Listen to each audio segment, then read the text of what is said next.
마가복음 7장 11절에서 17절 말씀 같이 읽습니다. 그 후에 예수께서 나인이란 성으로 가실새 제자와 많은 무리가 동행하더니 성문에 가까이 이르실 때에 사람이 한 죽은 자를 메고 나오니 이는 그의 어머니의 독자요 그의 어머니는 과부라. 그 성에 많은 사람도 그와 함께 나오거늘 주께서 과부를 보시고 불쌍히 여기사 울지 말라 하시고 가까이 가서 그 간에 손을 대시니 맨 자들이 서는지라. 예수께서 이르시되 청년아 내가 너게 말하노니 일어나라 하시매 죽었던 자가 일어앉고 말도 하거늘 예수께서 그를 어머니에게 주시니 모든 사람이 두려워하며 하나님께 영광을 돌려 이르되 큰 선지자가 우리 가운데 일어나셨다 하고 또 하나님께서 자기 백성을 돌보셨다 하더라. 예수에 대한 소문이 온 유대와 사방에 두루 퍼집니다. 살다 보면 슬퍼서 울기도 하고 또 낙심해서 넘어지기도 합니다. 전혀 예상하지 못한 일들로 마음이 무너지기도 하고 믿었던 사람에게 실망할 때도 많습니다. 열심히 했는데도 좋지 못한 결과를 얻어서 속상할 때도 많습니다. 어떤 날은 이유 없이 울적해서 눈물이 나기도 하고 어떤 날은 혼자 있는 시간이 외로워서 서러울 때도 있습니다. 살면서 이런저런 속상한 일도 많고 또 울기도 하지만 그러나 시간이 지나면 다시 일어나고 어떻게든 견뎌내며 살아갈 수 있습니다. 그러나 사랑하는 사람과 이별은 전혀 다릅니다. 사랑하는 사람과 이별은 빈자리가 쉽게 메워지지 않습니다. 시간이 흘러도 채워지지 않고 그리움만 더하게 됩니다. 보고 싶어도 볼 수 없고 말하고 싶어도 대답 없는 현실은 견디기 힘들고 슬픔에서 벗어나기 어렵습니다. 오늘 본문에 등장하는 나인성 과부는 그런 사람입니다. 과부는 세상에서 가장 사랑하고 소중한 남편을 이별을 했습니다. 그녀의 남편은 이미 세상을 떠남으로 과부가 되었습니다. 이제 그녀에게 남은 것은 사랑하는 독자 하나뿐입니다. 그런데 그 아들마저 죽고 말았습니다. 나인성의 과부는 세상에서 가장 소중하고 사랑했던 그 모든 것을 잃어버리고 그녀에게 남는 것은 절망과 슬픔 그리고 흐르는 눈물뿐이었습니다. 당시 유대사에서 과부가 되었다는 것은 단순히 사랑하는 사람을 잃은 것만이 아닙니다. 자신을 지켜줄 사람, 자신의 생계를 책임지고 도와줄 사람을 잃어버린 것입니다. 유대사회는 가족이 남성이 가정을 책임지는 구조이기 때문에 과부는 남편의 재산에 대한 권리가 없었습니다. 다행히 과부에게는 아들 하나가 있어서 아들이 어머니를 부양할 수 있었습니다. 그런데 그 독자 아들마저 죽고 말았습니다. 과부에게 아들이 죽은 것은 사회적, 경제적 책임질 사람을 모두 잃어버렸다는 것입니다. 과부에게 이보다 더 큰 슬픔은 없을 것입니다. 남편이 죽고 과부가 되어 아들 하나 의지하고 살았는데 독자인 아들마저 잃어버린 과부는 슬픔과 낙심과 또 감당할 수 없는 눈물을 흘리면서 장례회를 이뤄서 걷고 있었습니다. 유대인의 장례 절차는 매우 간단하고 신속했습니다. 신명기 21장 23절의 율법에 따라 시신은 하루 만에 장례하는 것이 원칙으로 삼았습니다. 사람이 임종할 때 가족과 친척들이 함께 모여 마지막 순간을 지켜보고 기도합니다. 사람이 숨을 거두면 눈과 입을 가리고 온몸을 정결하게 씻은 후에 향료와 기름을 바릅니다. 그리고 세마포로 시신을 감싸고 머리와 얼굴은 천으로 덮고 들것이나 간에 실려 무덤으로 옮겨졌습니다. 시신은 성문 밖으로 나가서 동굴 같은 무덤이나 바위를 파서 만든 가정모에 시신을 안치했습니다. 장례 행렬은 시신을 안치하기 위해서 성문 밖으로 나가고 있었습니다. 그때 마침 예수님께서 제자들과 많은 무리들과 함께 성 안으로 들어오셨습니다. 그곳에서 장례 행렬과 예수님 일행이 마주치게 되었습니다. 그곳은 죽음과 생명이 마주치는 곳이 되었고 끝이라고 절망하는 자리가 새로운 시작을 알리는 그런 시간의 멈춤 같은 자리가 되었습니다. 장례 행렬과 예수님이 만난 그곳은 절망과 희망, 슬픔과 위로가 교차되는 자리가 되었습니다. 예수님은 그곳에서 눈물 흘리며 절망에 빠진 가부를 보시고 불쌍히 여겼습니다. 예수님께서 가부를 불쌍히 여긴 것은 단순한 연민이 아닙니다.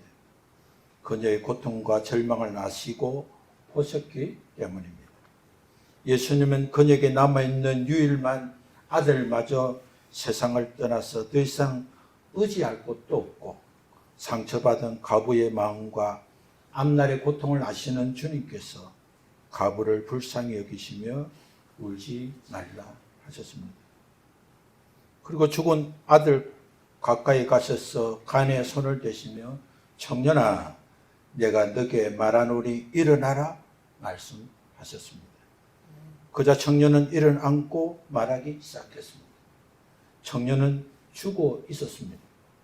청년은 이미 죽었다는 것은 호흡만 끝난 것이 아니라 육신의 모든 기능도 끝난 것입니다. 그러므로 청년은 어떤 말도 들을 수 없습니다. 그러나 청년은 예수님께서 말씀하시자 말씀을 듣고 일어앉고 말을 했습니다. 청년은 예수님의 말씀을 어떻게 들었을까요?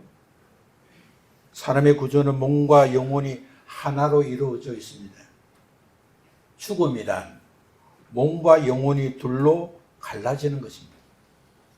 사람이 살아있다는 것은 몸과 영혼이 함께 있다는 것입니다. 그리고 죽었다는 것은 사람 몸과 영혼이 분리되었다는 것입니다. 사람이 죽으면 영과 육이 분리되어서 영과 육이 처음 시작한 곳으로 돌아가는 것입니다. 그래서 사람이 죽었을 때 우리는 돌아가셨다는 말을 하기도 합니다. 흙에서 시작된 육신은 흙으로 돌아가고 낙원에서 시작된 영혼은 낙원으로 돌아가는 것입니다. 죽었다는 것은 세상에서 몸과 영혼이 서로 분리되어 처음 시작된 곳으로 돌아가는 것입니다. 예수님께서 간에 손을 대시며 청년아 일어나라고 말씀하실 때 예수님의 말씀을 들은 것은 육체가 아니라 살아있는 영혼입니다. 육체는 죽지만 영혼은 죽지 않습니다. 그래서 분리된 청년의 영혼은 예수님께서 일어나라는 말씀을 듣자 곧 청년의 육체 속으로 들어가게 되므로 청년이 일어앉고 말하게 된 것입니다. 요한복음 11장 43절과 44절을 보면 예수님께서 죽어서 무덤에 있는 나사로를 향하여 나사로야 나오라 말씀하셨습니다. 나사로는 이미 죽어서 나흘 동안 무덤에 있었습니다. 그래서 사람들은 나사로의 몸이 썩었을 것이라 생각했습니다. 그러나 예수님께서 나사로야 나오라 부르실 때에 나사로는 무덤에 안치되었을 때 입은 수의를 감싼 채로 그대로 살아서 걸어 나왔습니다. 예수님께서 나사로야 나오라 말씀하실 때 나사로의 영혼이 다시 몸으로 들어가므로 나사로가 부활하게 된 것입니다. 예수님의 말씀은 죽은 생명을 살리는 말씀입니다. 그리스도의 말씀과 능력은 시간과 공간과 육체와 영혼을 초월하여 생명을 부어 주십니다. 나일성 가부의 아들은 죽음으로 영혼은 육체에서 떠났지만 예수 그리스도께서 일어나라고 명하시자 즉시 영혼은 청년의 몸으로 들어감으로 부활하게 된 것입니다. 요한복음 5장 25절 말씀을 보면 예수님께서 진실로 진실로 너에게 이르노니 죽은 자들이 하나님의 아들의 음성을 들을 때가 오나니 곧 이때라. 듣는 자는 살아나리라고 말씀하셨습니다.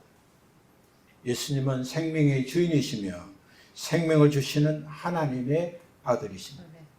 그래서 누구든지 예수님의 말씀을 듣는 자는 죽음에서 생명을 얻는다고 약속하신 말씀입니다. 예수님의 말씀을 믿는 자는 죄와 사망과 악령에서 구원받고 새 생명을 얻게 된다고 약속하신 말씀입니다. 누구든지 예수님의 말씀을 믿고 내가 주님께 우상 숭배하며 살아온 죄를 회개하고 예수 그리스도를 나의 주인, 나의 하나님의 영접하면 영혼이 거듭나서 낙원에서 영원히 영생하게 됩니다. 그러나 예수 그리스도의 말씀을 믿지 않고 거듭나지 못한 영혼은 지옥에서 영원히 영벌 받는다고 약속하신 말씀입니다. 삶이 힘들고 어려울 때 우리는 누군가의 따뜻한 위로가 필요합니다. 가까운 사람으로부터 따뜻한 말 한마디를 들으면 지친 마음이 잠시 쉬게 되고 다시 일어설 용기가 생깁니다. 그러나 사람의 위로만으로 해결되지 않는 근본적인 문제는 여전히 남게 됩니다.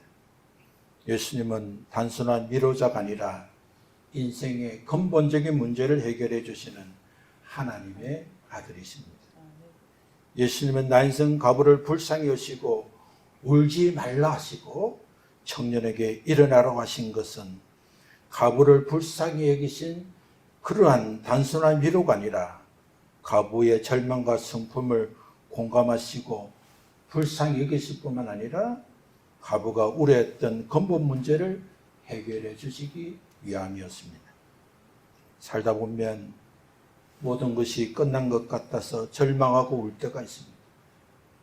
예수님은 우리가 절망하고 울고 있는 우리의 눈물을 보시고 근본 문제를 해결해 주시기를 원하십니다. 예수님은 가부가 먹고 사는 문제와 세상의 염려와 아픔을 외면하지 않으셨습니다. 예수님은 죽은 아들에게 생명을 주심으로 가부의 근본 문제를 해결해 주셨습니다.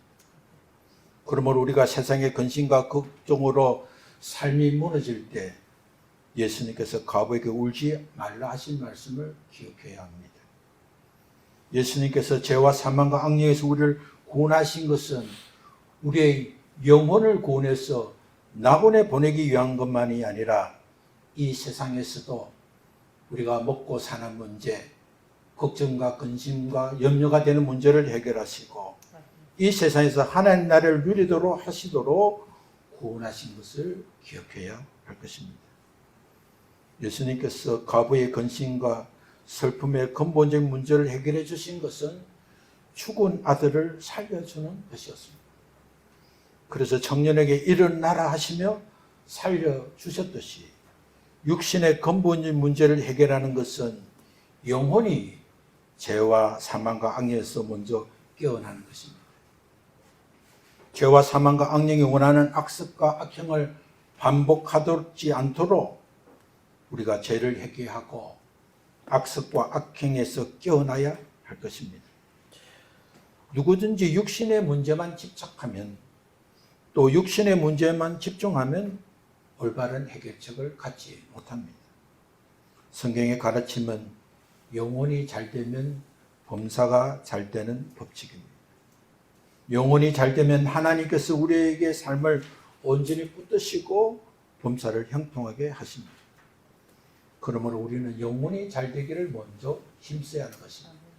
먼저 하나님 나라와 의를 구하고 먼저 영혼의 때를 기다리는 자가 하나님 주신 복을 받게 되는 것입니다. 그러므로 우리는 하나님의 말씀을 가까이 하면 영혼이 잘 된다는 것을 잊지 말아야 합니다. 하나님의 말씀은 영혼의 양식입니다. 그래서 하나님의 말씀을 읽고 묵상할 때마다 우리의 영혼이 건강해지고 강건해지고 삶의 목표도 바르게 잡힙니다. 둘째, 우리는 기도로 하나님과 깊은 교제를 나누면 영혼이 잘 됩니다. 기도는 하나님과의 소통이며 영혼의 호흡입니다. 살아있으면 호흡이 쉬지 않는 것처럼 살아있는 신앙이라면 꾸준한 기도를 통해 하나님과 가까워지면 우리 영혼은 강건해지고 삶의 영역에서 지혜와 평안을 누리게 됩니다. 셋째, 성령 충만한 삶을 살면 영혼이 잘 됩니다. 성령님의 인도를 받을 때 우리는 영적으로 깨어 있습니다. 성령님의 인도를 받고 살려면 예배를 소중히 여기고 거룩한 삶을 실천하며 하나님 말씀에 순종해야 합니다. 다섯 번째, 사랑과 섬김을 실천하면 영혼이 잘 됩니다. 영혼이 건강한 사람은 사랑과 섬김을 실천하게 됩니다. 우리의 믿음이 행동으로 나타날 때 온전한 믿음이 되고 하나님께서 더욱 큰 은혜를 베풀어 주십니다. 여섯째, 죄를 멀리하고 회개의 삶을 살면 영혼이 잘 됩니다. 영혼이 잘 되기 위해서는 죄를 버리고 거룩한 삶을 살아야 됩니다. 아무리 좋은 음식을 먹어도 장이 깨끗하지 않으면 온전히 소화하지 못하고 건강하지 못한 것처럼 영혼이 잘 되기 위해서는 우리의 몸과 마음을 거룩하고 깨끗하게 해야 하는 것입니다.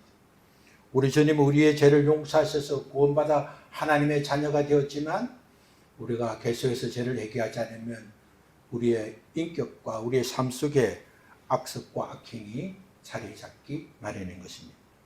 그렇기 때문에 우리 영혼이 잘 되기 위해서는 죄를 버리고 거룩한 삶을 살도록 힘써야 합니다. 날마다 자신의 삶을 돌아보고 회개하고 하나님께 나아갈 때 영혼은 더욱 강건하게 되는 것입니다. 예수님께서 나인성 과부의 아들의 영혼을 통해서 생명을 주신 것처럼 우리 영혼이 잘 되는 것만큼 우리의 근본적인 문제가 해결되고 막힘이 풀리고 회복되어 형통하게 되는 것입니다. 절망과 슬픔에 빠진 과부의 근본 문제가 해결된 것을 보았을 때 과부만 복을 받은 것이 아니라 그곳에 있는 사람들이 놀라며 하나님께 영광을 돌리며 하나님이 우리와 함께 계시고 하나님께서 예수 그리스도를 보내주신 사실에 대해서 모두가 기뻐하고 그 소문이 사방에 퍼지게 되었습니다. 우리의 영혼이 잘 되어 범사가 형통하고 참된 행복과 기쁨을 누리면 우리만 잘 되는 것이 아니라 우리와 가까운 자로부터 먼 자에 이르기까지 우리가 예수 그리스도 앞에 복을 받고 또 근원적인 근본적인 문제가 해결되고 하나님의 형통한 삶을 살면 많은 사람들이 하나님께 영광을 돌리고 주님께 돌아오게 될 것입니다.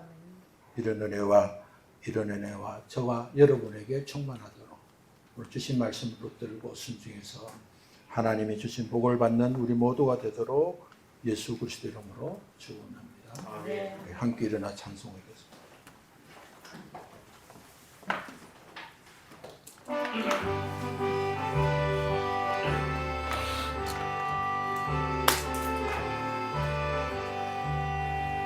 제사자들이여 어서 가서 어두운 물리치고 주의 진리 모르는 백성에게 복음의 빛처럼 빛의 사자들이여 복음의 빛처럼 새로운 맘 밝게 비춰라 빛의 사자들이여 선한 사역 위하여 힘을 내라 주 함께 하시겠네 주의 크신 사랑을 전파하며 복음의 빛처럼 빛의 사자들이여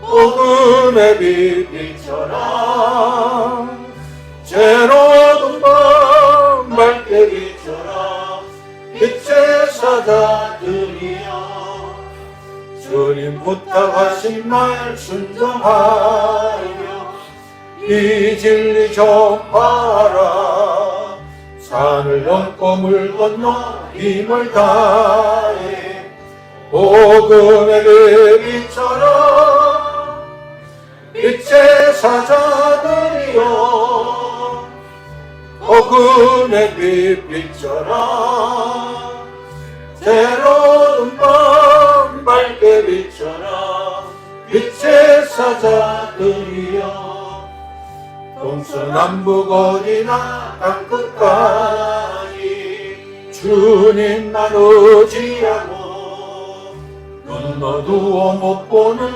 백성에게 복음의 빛처럼 빛의 사자들이여 복음의 빛처럼 새로운 밤 밝게 비춰라 빛의 사자들이여 하나님 감사합니다.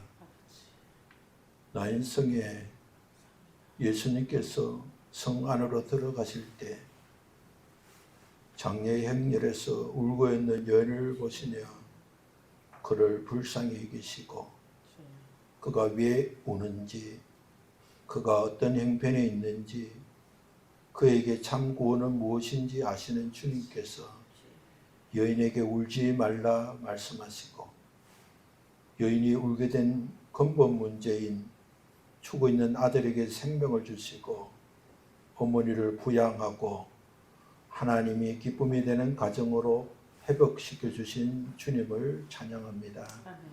오늘 우리에게도 동일한 은혜를 주셔서 우리가 예수 믿고 구원받아 하나님의 자녀가 되게 하시고 하나님 주신 기회의 시간들을 통해서 이 땅에 영혼의 때를 준비하고 우리 영혼이 잘 되도록 힘쓰도록 오늘 또 말씀해 주시고 하나님이 주신 구원은 영의 구원만 아니라 영육간의 구원이기에 가부에게 자녀를 살려줌으로 삶의 자리와 원인을 제공한 원인을 하나님께서 고쳐주셨듯이 오늘 우리의 삶 가운데 잘못된 습관과 잘못된 행실로 말미암아 하나님의 말씀에 순종하지 않고 하나님 주신 복을 누리지 못하는 우리의 죄악과 허물들을 깨닫게 하시고 하나님의 사랑으로 나아가도록 은혜를 베풀어 주신 것 감사합니다.